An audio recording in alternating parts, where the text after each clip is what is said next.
नमस्कार दोस्तों, स्वागत है आपका अपने चैनल वी स्टडी पॉइंट में। देखिए, कैलेंडर की सीरीज चल रही थी। पहले ही 4 लेक्चर कराए जा चुके हैं, लेकिन वो जो 4 लेक्चर हुए हैं उनमें जो हमने क्वेश्चन सोल्व कराए हैं वो कोड के थ्रू कराए हैं।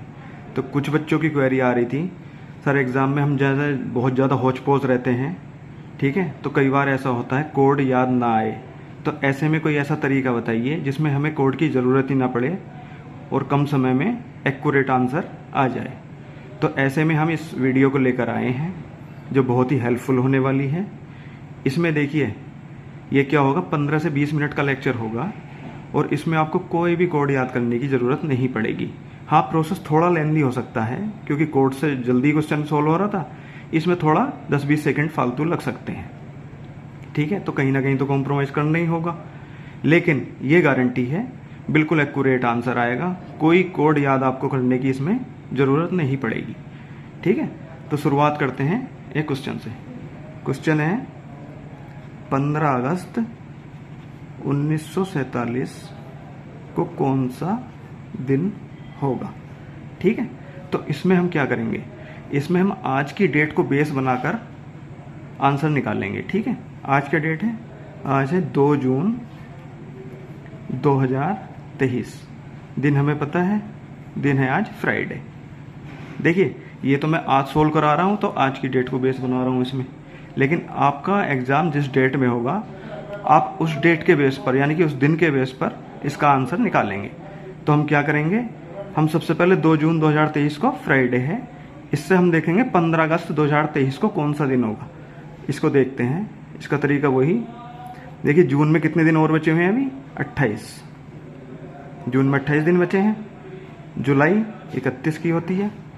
अगस्त, हमें 15 अगस्त का दिन निकालना है तो 15 ऐसे ले लेंगे इसको। बाकी तरीका वही, 7 से रिमाइंडर सबका, ठीक है।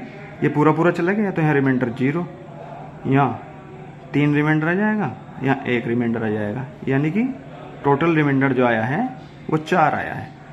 इसका मतलब है 15 अगस्त 2023 को कौन सा दिन होगा, फ्राइडे प्लस 4, यानी कि सैटरडे, संडे, मंडे और ट्यूसडे। अब देखिए, क्वेश्चन क्या है, 15 अगस्त 1947 को कौन सा दिन होगा। हमने 15 अगस्त 2023 को दिन निकाल लिया है, तो हमें क्या देखना है, हमें ईयर का डिफरेंस देखना है। यहाँ पे 1947 है, यहाँ पर 2023 है, तो हम ईयर का डिफरेंस देखते हैं। 2023 माइनस 1947 कितना बचा, ये बचेगा आपका 76 ईयर्स, ठीक है। अब 76 ईयर्स में हम जो है लीप ईयर और ऑर्डिनरी ईयर, ठीक है, उनका डिफरेंस देखेंगे, कितने लीप ईयर होंगे इसमें, कितने नॉन लीप ईयर होंगे। देखिए, लीप ईयर निकालने का वही तरीका है, मैंने बताया था आपको। 4 से डिवाइड करते हैं तो 76 को 4 से डिवाइड किया, कितना आएगा, 19, ठीक है। तो यहाँ पे 19 तो लीप ईयर होंगे और बाकी बचे हुए आपके जनरल ईयर या ऑर्डिनरी ईयर होंगे। तो 16 में से 9 गया 7, यानी कि 57 ईयर्स आपके जनरल ईयर होंगे और 19 आपके लीप ईयर होंगे। अब मैंने बताया था, क्योंकि लीप ईयर के अंदर हमारा 2 रिमाइंडर बचता है, 366 डेज का होता है, और जो जनरल ईयर होता है उसका रिमाइंडर 1 होता है। तो यहाँ 1 से मल्टीप्लाई, यहाँ 2 से मल्टीप्लाई, हम फाइनल रिमाइंडर निकालने की कोशिश कर रहे हैं यहाँ पे। तो ये हो गया 57, ये हो गया 38, 7 से रिमाइंडर निकालना, यहाँ पे 3 आ गया, इसका 7 से रिमाइंडर निकालना, यहाँ पे 1 आ गया, ठीक है। तो 3 + 1 = 4 हमारा रिमाइंडर आ गया है। अब हम क्या करेंगे, क्योंकि हम पहले सालों की बात कर रहे हैं, ये 2023 हम एडवांस में हैं और हम पीछे जाएंगे। तो मैंने बताया था, जब हम पीछे जाते हैं तो करंट डे में से वो माइनस कर देते हैं। तो यानी कि क्या था, ट्यूसडे माइनस 4, क्या आ जाएगा आपका आंसर, आ गया आपका साहब फ्राइडे। देखिए, इसको एक बार फिर से रिपीट कर देते हैं। 15 अगस्त 1947 को कौन सा दिन होगा। आज 2 जून 2023 है, डे है फ्राइडे। मैं आज के दिन को बेस बनाकर इसको सोल्व करने की कोशिश कर रहा हूँ। आप एग्ज़ाम में जो भी डेट होगी उसको बेस बनाकर सोल्व करेंगे। मकसद हमारा ये होगा, जैसे आज 2 जून 2023 है तो हमें कहाँ पहुँचना है, 15 अगस्त। 15 अगस्त पर पहुँचने की कोशिश इसलिए कर रहे हैं, फिर सीधे सीधे साल का डिफरेंस लेकर हम जो है रिमाइंडर निकाल लेंगे और सीधे डे में से माइनस करके 15 अगस्त 1943 का दिन कैलकुलेट कर लेंगे। ठीक है। अगर सपोज कीजिए ये आप एग्ज़ाम पढ़ रहा है आपका अक्टूबर या नवंबर में, मान लीजिए जून के किसी भी अगस्त के बाद की डेट में पढ़ रहा है, तो आप वापस आएंगे, यानी कि पीछे का डे निकाल लेंगे। 15 अगस्त ही निकालना है हमें। इससे क्या होगा, क्वेश्चन थोड़ा आसान हो जाएगा। निकलने को तो डायरेक्ट भी निकल जाएगा, लेकिन हमारी टेंडेंसी ये रहेगी कि हम कम से कम समय में क्वेश्चन को एक्यूरेटली सोल्व कर सकें। तो ठीक है, इससे बेस निकालते हुए हमने रिमाइंडर निकाल लिया 4। 15 अगस्त 2023 को दिन पड़ गया हमारा फ्राइडे +4 यानी कि ट्यूसडे। ठीक है। अब हमने साल का डिफरेंस देखा, 2023 और 1947 में डिफरेंस कितना है, 76 ईयर्स का। तो वही रिमाइंडर निकालने के लिए लीप ईयर अलग कर लिए हमने, जनरल ईयर अलग कर लिए। लीप ईयर है यहाँ पर 19, 4 से डिवाइड करके हमने लीप ईयर निकाल लिया। और ऑर्डिनरी ईयर है हमारे, यानी कि जनरल ईयर 57। अब आपको पता है जनरल ईयर का जो रिमाइंडर होता है वो 1 होता है, लीप ईयर का 2 होता है। ऐसी फाइनल हमने 7 से रिमाइंडर निकाल के रिमाइंडर आ गया हमारा फाइनल 4। ठीक है। अब 15 अगस्त 2023 को हमारा दिन आ रहा था ट्यूसडे, तो ट्यूसडे में से 4 माइनस कर लिया, आंसर आ गया फ्राइडे। अब हो सकता है कोई आगे का क्वेश्चन आपसे पूछ रहा हो, यानी कि 15 अगस्त 2030 को कौन सा दिन होगा। तरीका यही है, आप फिर से यहाँ पे 2 जून को 15 अगस्त तक लेकर जाएंगे।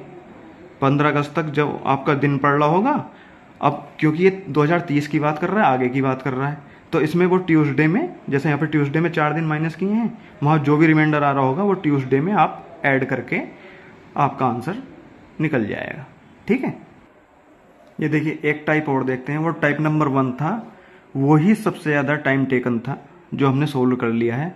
अब बाकी जितने भी टाइप आएंगे वो जो मैं पिछली वीडियोज़ में कराए हैं मैंने, उसमें भी कोड यूज़ करने की ज़रूरत नहीं पड़ी और यहाँ भी कोड यूज़ करने की ज़रूरत नहीं पड़ी है। लेकिन जो साथी अभी नए नए जुड़े हैं, इसलिए मैं बार बार इसको रिपीट कर दे रहा हूँ। ठीक है। तो इसमें क्या होगा, सिंपली 4 जुलाई का मंडे है, तो 26 जुलाई को कौन सा दिन होगा। हम क्या है, सीधे डिफरेंस ले लेंगे इसका, कितना आ रहा है 22। ठीक है। अब सीधे क्या करेंगे, 7 से इसका रिमाइंडर निकाल लेंगे। रिमाइंडर आया आपका 1, तो यानी कि 26 जुलाई को क्या हो जाएगा, मंडे +1 इक्वल टू ट्यूसडे। ठीक है। ये तो इजी है बिल्कुल। ये देखिए थोड़ा आज फास्ट स्पीड में चलना होगा, क्योंकि मैं नहीं चाहता ये लेक्चर ज़्यादा लंबा हो और इसी में आपका कैलेंडर सारा फिनिश करना है। ठीक है। ये टाइप नंबर 3 है। इसमें ऊपर वाले में क्या था, ऊपर वाले में महीना सेम था, यानी कि 4 जुलाई को दिया हुआ था दिन, 26 जुलाई का पूछ रहा था, तो सीधे सीधे डिफरेंस लेकर हमने रिमाइंडर निकाल लिया था और रिमाइंडर को हमने ऐड कर दिया था, क्योंकि आगे का दिन पूछ रहा है। यहाँ भी वही सीन, अगर पीछे का पूछता तो हम इसमें से माइनस करते। ठीक है। क्योंकि ये आगे का पूछ रहा है तो इसलिए हमने इसमें ऐड कर दिया। अब देखिए यहाँ पर मंथ डिफरेंट है।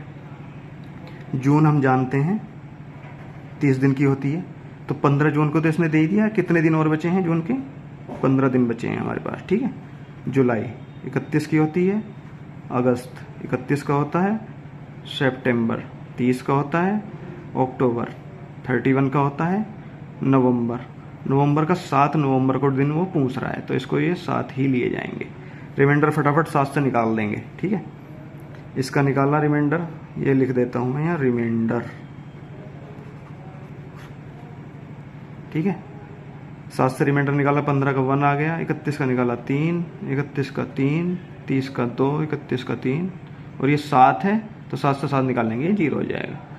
अब 3 3 6 एक, जब ये 7 हो रहा है तो इसको 7 को यहीं कट कर देंगे। ठीक है। क्योंकि बाद में भी जब हम 7 से रिमाइंडर निकालते तब भी कट हो जाता। तो दिन क्या बचे हमारे पास, 2 + 3 = 5 बचा। अब 5 को क्या करेंगे, सीधे सीधे 7 नवंबर = मंडे +5, यानी कि Tuesday, Wednesday, Thursday, Friday, Saturday. ये आपका आंसर आ गया साहब, सैटरडे। मुझे नहीं लगता इसमें कोई प्रॉब्लम हो रही होगी, ईजी है ये। देखिए ये टाइप 4 यानी कि नेक्स्ट टाइप का क्वेश्चन एक बार और देख लेते हैं।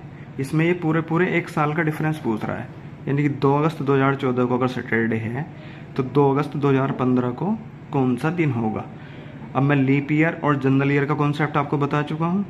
जो जनरल ईयर होता है वो 365 दिन का होता है, जिसमें रिमाइंडर हमारा बचता है 1। जो लीप ईयर होता है वो 366 डेज का होता है, जिसमें रिमाइंडर बचता है 2। देखिए बार बार मैं रिमाइंडर यूज़ करता हूँ, इसका क्या मतलब होता है मैंने आपको बता दिया था। जो वीक होता है, वीक के अंदर 7 दिन होते हैं और 7 दिन की एक साइकिल होती है, जैसे मंडे टू संडे। फिर आपकी साइकिल ऐसे ही कंटिन्यू, संडे के बाद मंडे, ट्यूसडे, वेडनेसडे, फिर ऐसे ही रिपीट होती रहती है। यानी कि अगर हम एक महीने की बात करें तो ये 30 या 31 दिन का होता है, या फरवरी एक्सेप्शन है थोड़ा, वो 28 या 29 की होती है। तो हम बात करते हैं इसमें ये रिमाइंडर का क्या रोल होता है। सपोज कीजिए कोई महीना 30 दिन का है, ठीक है, तो अब 7 से डिवाइड किया हमने इसको, तो क्या बचा 2। ये 2 रिमाइंडर है, राइट। इस रिमाइंडर का मतलब क्या है, देखिए इसमें 28 दिन ऐसे हैं जो साइकिल के अंदर आ गए हैं, यानी कि पूरे वीक हो गए हैं वो। हम ये भी कह सकते हैं कि नंबर ऑफ वीक्स जो है 30 दिन के अंदर वो 4 है, यानी कि ये जो वीक हैं उसके सारे दिन रिपीट हो गए हैं। और जो रिमाइंडर बचे हैं ये 4 वीक कंप्लीट होने के बाद जो बच रहा है, शेष बच रहा है, ये वो 2 दिन है। इन्हीं को हम रिमाइंडर बोलते हैं। इन्हीं को कहीं कहीं ऑड डेज यानी कि विषम दिन भी बोला जाता है। कई बार क्वेश्चन ऐसे आता है, कुछ वो दिन दे देगा या साल दे देगा, ठीक है, पूछेगा इसमें ऑड डेज बताइए, कितने ऑड डेज होंगे या विषम दिन कितने होंगे। तो आपको कुछ नहीं करना है, यही तरीका 7 से उसको डिवाइड कर देना है, और जो भी रिमाइंडर आएगा वो आपका ऑड डेज या विषम दिन होगा, ठीक है। तो ऐसे ही क्वेश्चन पर आते हैं। देखिए क्वेश्चन क्या है, 2 अगस्त 2014 को सैटरडे है, 2 अगस्त 2015 को कौन सा दिन होगा। तो ये पूरे एक साल की बात कर रहा है। अब देखिए इसमें फरवरी कौन से महीने में पड़ रही है, फरवरी पड़ रही है 2015 वाली जो काउंट होगी, क्योंकि फरवरी से ही डिसाइड होता है कोई ईयर जनरल ईयर है या लीप ईयर है। क्योंकि फरवरी हमारी ऑर्डिनरी सालों में, यानी कि जो जनरल ईयर होते हैं उनमें 28 दिन की होती है, और लीप ईयर में ये 29 डेज की होती है। इसीलिए जनरल ईयर 365 डेज का होता है और लीप ईयर हमारा 366 डेज का होता है। तो यहाँ पर ये 2015 कैसा साल है, ये जनरल ईयर है, क्योंकि तरीका मैंने बता दिया। 4 से डिवाइड करके देख लेते हैं लास्ट के 2 डिजिट्स। अगर साल के 2 डिजिट्स 4 से पूरे डिवाइड हो रहे हैं तो वो लीप ईयर होता है, अदरवाइज तो वो जनरल ईयर होता है। सेंचुरी के केस में हम 400 से डिवाइड करके देखते हैं। तो 2015 कैसा जनरल ईयर है, ये जनरल ईयर है। तो जनरल ईयर में 365 दिन का होता है। अब 365 का जब हम रिमाइंडर निकालेंगे 7 से तो कितना आएगा 1, यानी कि 2 अगस्त 2015 को Saturday plus 1 equal to Sunday होगा। देखिए कैलेंडर में एक कॉन्सेप्ट और आता है, रिपीटेशन ऑफ ईयर। सीधे सीधे पूछ लेगा वो कि ये जो ईयर है, कोई भी ईयर दे देगा वो, ये कितने दिन बाद अपने आप को रिपीट करेगा, यानी कि इसकी पुनरावृत्ति कितने साल बाद होगी। तो इसमें भी क्या है, 2 कॉन्सेप्ट होते हैं। एक तो पुनरावृत्ति यानी कि रिपीटेशन होता है general year to general year, और दूसरा होता है leap year to leap year. यानी कि सपोज कीजिए आज अगर 2000 सेंचुरी की बात कर रहे हैं हम, यानी कि 2000 का साल चल रहा है, तो ये कब अपने आप को रिपीट करेगा। क्वेश्चन इस टाइप से आएगा, ऑप्शन दे दिए होंगे उसके। तो आपको क्या करना है, ये leap year to leap year जब भी अपने आप को रिपीट करेगा, कब करेगा, ये पूरे 28 ईयर्स बाद। इसको चाहे तो याद कर सकते हैं, चाहे मैं अभी समझाने वाला हूँ इसको, ये 28 ईयर्स ही क्यों आया है, ठीक है। अब general year to general year कब रिपीट करेगा, लीप ईयर का तो क्लियर फंडा है, leap year to leap year 28 years बाद अपने आप को रिपीट करेगा। इसका मतलब है जो 2000 साल के अंदर दिन हैं 1 जनवरी से लेकर 31 दिसंबर तक, वो सेम 2028 में भी होंगे 1 जनवरी से 31 दिसंबर तक, वो अपने कैलेंडर पूरा का पूरा रिपीट हो जाएगा। कैसे होगा? देखिए 28 ईयर्स बताया है मैंने, तो इसके पीछे आइडिया क्या है? आइडिया है इसमें भी वही, आप क्या करेंगे, पहले जनरल ईयर निकाल लेंगे और फिर लीप ईयर निकाल लेंगे। लीप ईयर का तरीका वही 4 से डिवाइड करने का, कितने हो गए 27 और यहाँ पे 21। अब देखिए 7 से रिमाइंडर निकालेंगे 0, क्योंकि पूरा पूरा चला गया, यहाँ भी 0, 0 प्लस 0 0, रिमाइंडर कुछ बचा ही नहीं। अब रिमाइंडर कुछ नहीं बचा तो सीधा सीधा मतलब है जो दिन आपका 1 जनवरी को यहाँ 2000 में पड़ रहा होगा वही दिन 1 जनवरी 2028 को पड़ेगा। ऐसे ही जो दिन 31 दिसंबर 2000 को पड़ रहा होगा वही 31 दिसंबर 2028 को पड़ेगा, क्योंकि रिमाइंडर यहाँ पे कुछ है ही नहीं। अब देखिए जनरल ईयर का केस थोड़ा सा अलग है। जनरल ईयर में क्या होता है, अब देखिए हर 3 साल बाद या 4 साल बाद जो है लीप ईयर पड़ता है। जैसे हम सपोज करें 1900 की सीरीज लें कोई, 1912, 13, 14, 15, 16, ठीक है। अब 1912 कैसा है? Leap year. ये जनरल ईयर है, ये भी जनरल ईयर है, ये भी जनरल ईयर है, ये फिर से लीप ईयर है, ठीक है। अब जनरल ईयर के केस में अगर रिपीटेशन ऑफ ईयर पूछेगा तो हमें एक कंडीशन दे के रखेगा। क्या करेगा कि अगर लीप ईयर के ठीक नेक्स्ट ईयर, यानी कि लीप ईयर के ठीक कोई जनरल ईयर पड़ रहा है, ये जनरल ईयर है, तो ये अपने आप को कब रिपीट करेगा, ठीक है। यानी कि लीप ईयर के ठीक 1 साल बाद जो जनरल ईयर है ये अपने आप को कब रिपीट करेगा? ये रिपीट करेगा देखिए 6 ईयर्स बाद। देखिए देखते हैं एक बार, लीप ईयर हो गया 1912, यहाँ पे जनरल ईयर हो गया 1913। अगर बात करें कि 1913 अपने आप को कब रिपीट करेगा, यानी कि इसकी पुनरावृत्ति कब होगी, तो ये होगी आपकी 6 ईयर्स के बाद ये रिपीट करेगा। अभी सारा क्लियर कर देता हूँ, थोड़ा पेशेंस बना के रखिए। अगर पूछता है लीप ईयर के 2 साल बाद वाला जो साल है, यानी कि 1914, ये कब अपने आप को रिपीट करेगा, तो ये करेगा 11 ईयर्स बाद। ऐसे ही अगर क्वेश्चन पूछता है लीप ईयर्स के 3 साल बाद वाला जो जनरल ईयर है वो अपने आप को कब रिपीट करेगा, ये भी करेगा अपने आपको 11 ईयर्स के बाद रिपीट। देखिए इसको ज़रा जस्टिफाई कर लेते हैं ये कैसे आ रहा है।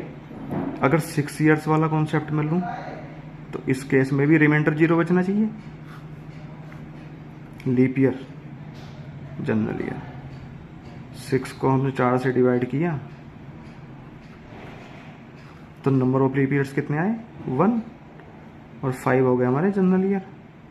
यहाँ हम 2 से मल्टीप्लाई करते हैं क्योंकि लीप ईयर में रिमाइंडर 2 होता है और जनरल ईयर में रिमाइंडर 1 होता है। तो कितना हो गया? 5 और प्लस 2, 5 प्लस 2 इक्वल टू 7 हो गया, ठीक है। ये 7 का रिमाइंडर जब 7 से निकालेंगे तो ये भी 0 हो जाएगा। इसका मतलब जहाँ भी रिमाइंडर 0 हो रहा है वो चीज़ एज इट इज़ होगी। देखिए इसको फ़ायदा क्या है, इसका फ़ायदा ये है, सपोज कीजिए जैसे मैंने बताया लीप ईयर का जो रिपीटेशन होगा वो 28 साल बाद होगा। अब क्वेश्चन आ गया आपको 1 जनवरी 2000 को कुछ भी दिन उन्होंने एज्यूम कर लिया, ठीक है। तो अब 1 जनवरी 2028 को, देखिए 1 जनवरी 2000 को सपोज कि ये मंडे था, ठीक है। अब 1 जनवरी 2028 को कौन सा दिन होगा? अब क्योंकि हम जानते हैं 28 ईयर्स बाद कोई भी लीप ईयर अपने आप को रिपीट करता है। रिपीट का मतलब जो 1 जनवरी को दिन होगा 2000 में वो 28 में भी होगा। ऐसी कोई भी दिन हो, 366 दिन के अंदर कोई भी दिन हो, वो एज इट इज़ अपने आप में रिपीटेशन उसका 2028 में भी हो जाएगा। तो हमें यहाँ कुछ कैलकुलेट करने की ज़रूरत ही नहीं है। सो एज इट इज़ यहाँ पे भी मंडे आ जाएगा, ठीक है। ये इसका फ़ायदा है। अब देखिए जनरल ईयर का तो हमने क्लियर कर ही लिया। सॉरी लीप ईयर का तो हमने क्लियर कर ही लिया, जनरल ईयर का भी हमने देख लिया है। क्वेश्चन उसमें ऐसे पूछेगा कि लीप ईयर के 1 साल बाद कोई जनरल ईयर अपने आप को कितने साल बाद रिपीट करेगा, यानी कि 6 साल बाद कर लेगा। ऐसे ही कोई जनरल ईयर लीप ईयर के 2 साल बाद अपने आप को कितने साल बाद रिपीट करेगा, ये 11 साल बाद करेगा। ऐसे ही 3 साल बाद वाला जनरल ईयर भी 11 साल बाद अपने आप को रिपीट करेगा। जैसे यहाँ पे 6 का हमने जनरल ईयर और लीप ईयर का कॉन्सेप्ट लगाते हुए रिमाइंडर 0 निकाला है, ऐसे ही 11 साल का भी रिमाइंडर 0 आ जाएगा। ठीक है दोस्तों, उम्मीद करता हूँ आपको सारे कॉन्सेप्ट क्लियर हो गए होंगे। देखिए, इस वीडियो को बनाने का मकसद यही था, एग्ज़ाम हॉल में जो है प्रेशर बच्चे पे बहुत ज़्यादा रहता है। कई बार वो कोड जो मैंने आपको याद कराए थे 144025036146, हो सकता है आप उसको भूल जाएं। तो ऐसे में ये वीडियो आपके बहुत उपयोगी होने वाली है। इसमें कोई कोड आपको याद करने की ज़रूरत नहीं है। सिंपली आप 7 के रिमाइंडर से किसी भी टाइप का क्वेश्चन इसमें सोल्व कर सकते हैं। आशा करता हूँ ये वीडियो आपको पसंद आई होगी। और दोस्तों, एक मैसेज आप तक पहुँचाना चाहता हूँ, अगर आपको हमारी ये वीडियोज़ पसंद आ रही हैं तो इनको सब्सक्राइब करते रहिए, शेयर करते रहिए और बेल आइकन का बटन भी दबाते रहिए। और बाकी हमारी हिंदी साहित्य की सीरीज चली रही है, वो हो सकता है आप उसका फ़ायदा उठा रहे हों, और अगर कोई उससे वंचित है तो मैं आपके अपने दोस्तों को भी उसको शेयर के माध्यम से या फिर फ़ोन के माध्यम से बता सकते हैं कि उसमें जो है ट्रिक के माध्यम से साहित्य की रचनाएं और उनके राइटर कराए जा रहे हैं। ठीक है, धन्यवाद।